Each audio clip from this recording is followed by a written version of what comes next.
welcome to the nest. Ron here with Crow's Blades. What's in your pockets? What you have for lunch? I got to know. Let me know what you're carrying and had for lunch in the comments below. We are reviewing this knife, which is the CJRB Prado. Links to this knife and other items I use will be located in the video description. The CJRB Prado was designed by Ray Laconico. I just love Ray Laconico's designs. The scales are G10. The clip is stainless steel stamped. Let me go ahead and close up the knife and let's take a look at the clip. All right, so the clip screws appear to be T6s.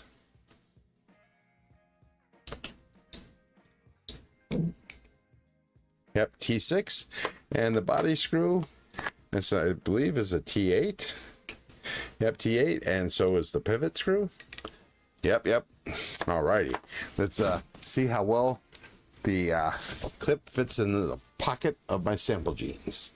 There we go. Let's go ahead and slide it on in.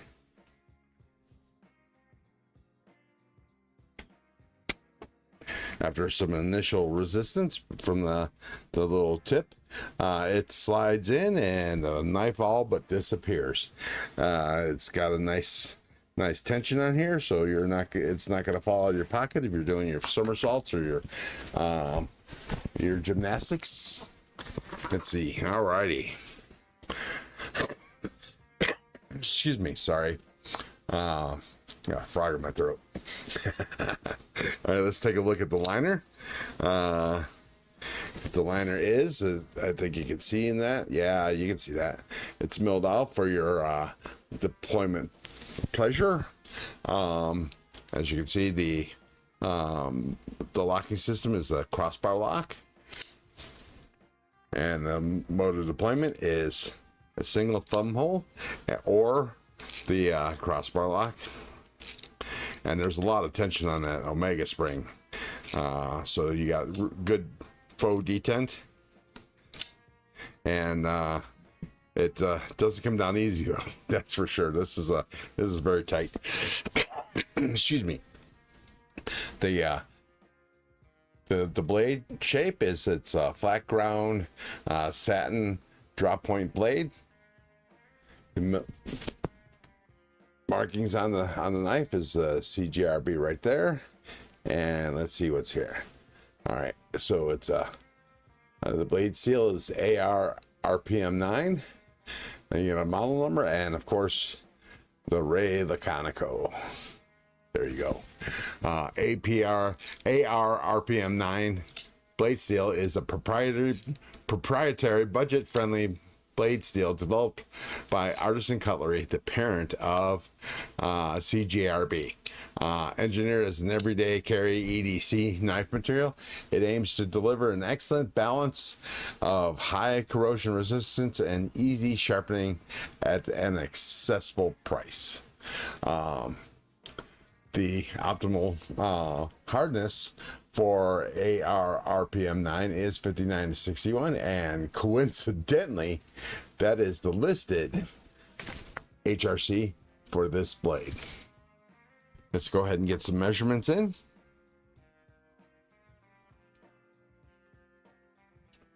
Let's see. The blade is, come on, focus. Let's go. There we go. 3 3/4. The cutting edge is, looks like 3 5/8, and the knife size length is, total length is about 8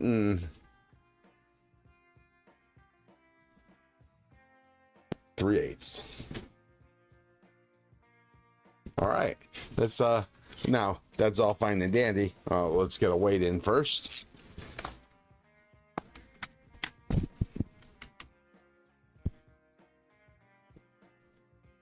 Comes in at 97.1 grams.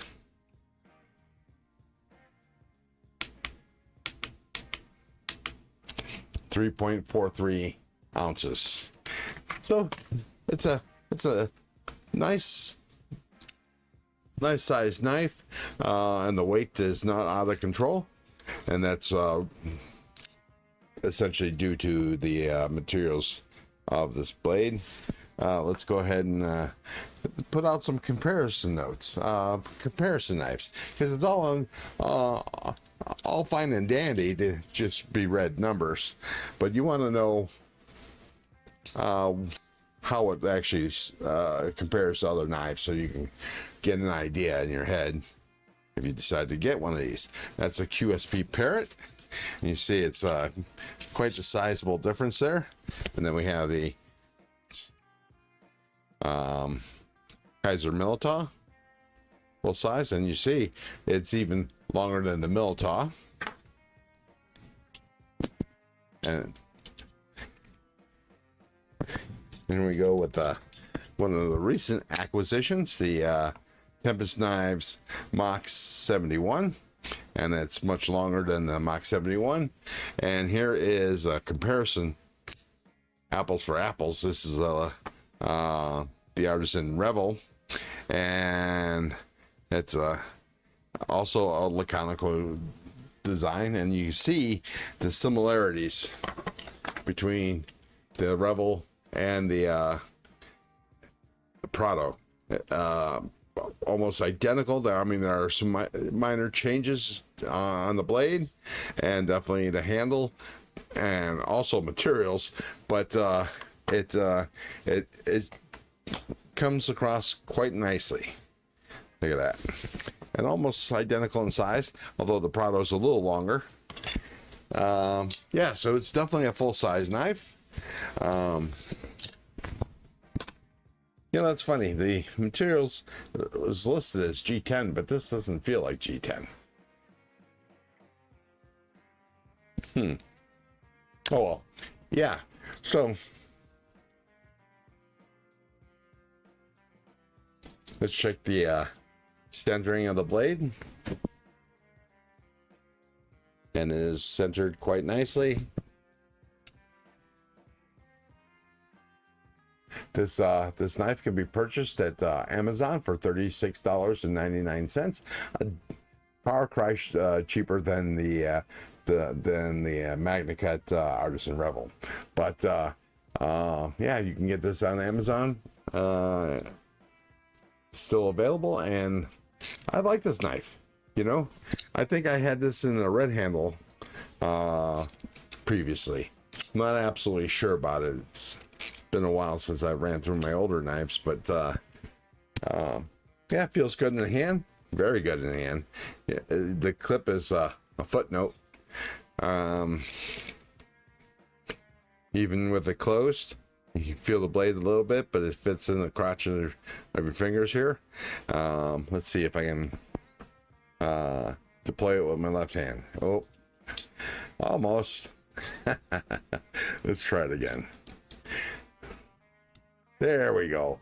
Yeah, it's not that difficult. You know, it's a typical crossbar lock feel. So it's kind of, it doesn't have that snap that if you had a real D10 ball.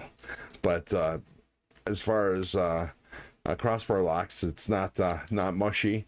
I don't think there's any kind of adjustment for the Omega springs, and no, there is not. There's just the one hole that the pin sits in. I'd recommend this all day, every day. Like I said, it's a good sized knife. Feels good in the hand. The multiple grips. Yeah. Let's see if I do it this way. Yeah.